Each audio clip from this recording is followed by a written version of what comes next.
السلام عليكم، هلا بيكم بحلقة جديدة. طبعا جاي اتأخر عليكم بالنشر بسبب الفترة شوية امتحانات. اليوم الحلقة شاملة، يعني تقريبا مو كل الطيور لكن بعض الطيور المحمية راح ناخذ جولة عليها. طبعا هالفترة أنا شوية المحمية هاملها، إن شاء الله بس تخلص الامتحانات أرجع أرتبها شلون ما كانت قبل. أنا دائما أنا أفتح المي للطيور، خاصة الظهرية حتى يسبحن. يا الله، هنا نرجع للحمام الملكي. هذا الفحل نفسيته كان بالتصوير، او ذيك كانت طيرة بفيديو اللي قبله، بس المهم نفس العش ونفس الطيرة والفحل اللي كان عندهم افراخ بذاك الفيديو. هسه هن بيضات حاليا، تقريبا صار لهن يومين او ثلاثة، يومين هيك تقريبا. وقلت لكم هو اول عش كان يذبلنا، وهاي افراخ كانت، هاي تقريبا عسل ذبت وواحد رصاصي. بس هنا ما واضحة كل شي بسبب الفلتر، انا مطفي فلتر للفيديو، الالوان شوية تتغير، فما لكم علاقة بالالوان، امشوا على الشرح احسن. اي وهذا اخوه الثاني رصاصي عادي. هنا نشوف الفحل هم نايم بالعش، هم عنده بيض بعد ما فاقس. نلاحظ هنا الفحلة وقت الظهر كلها ترقد على العش بدال النتاية. طبعا النثية مالته قلت لكم نثيته الحمراء، حاليا هي مو بيضة بذاك العش.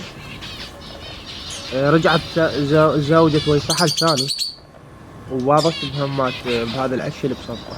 زي شوفوا يعني عندها بيض بهذا العش وبيض بهذا العش نفس الوقت. اي طبعا انا هاي الحالة اول مرة يعني تصير، يعني انا ادري بالفحل يزوج نثيتين، بس النثية يزوج فحلين هاي اول مرة. هذا فحلها الهم النايم بالعش اللون النقطي. هي مو تبيض نفس الوقت اربع بيضات، وانما ذنيش بيضها يعني تقريبا بعد ما فاقس يريد يفقس ورجعت باضت بهذا العش. هنا الفناجس بعدهن ينتجن. طبعا هاي اللحظات الأخيرة، اللحظات بدل الضائع لنهاية الموسم، جاء الحر بعد حتى البيض ما يفقس. طبعا أعدادهم صارت كلش هواي بالفناجس العادي، يمكن أصفيهن أخلي بس الجامبو والسوبر. هنا الطبين أعتقد هذا آخر فيديو راح يطلع عندي، بعدها راح يصير خوش مرقة، لأن بقية الطيور ما توالي من وياهن، يعني هن متأقلمات بالمحمية، بس بقية الطيور ما قدروا يتأقلم من وياهن، يسبب انزعاج لبقية الطيور يعني. الطيور جاية تخاف من عندها. فهاي آخر فيديو راح يطلع عندي، وهاي بسبب ان تخرب العش مال البلابل.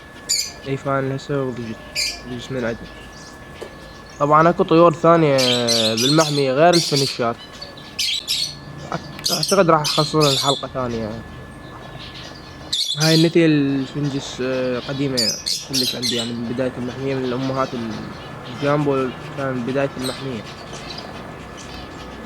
طبعا ما صورت لكم الفنادس شلون بهيج وقت قام يعوفن الأعشاش مالتهن بسبب الحر ويلمن عش يعني مفتوح بالنخلة بالشجرة وغيرها.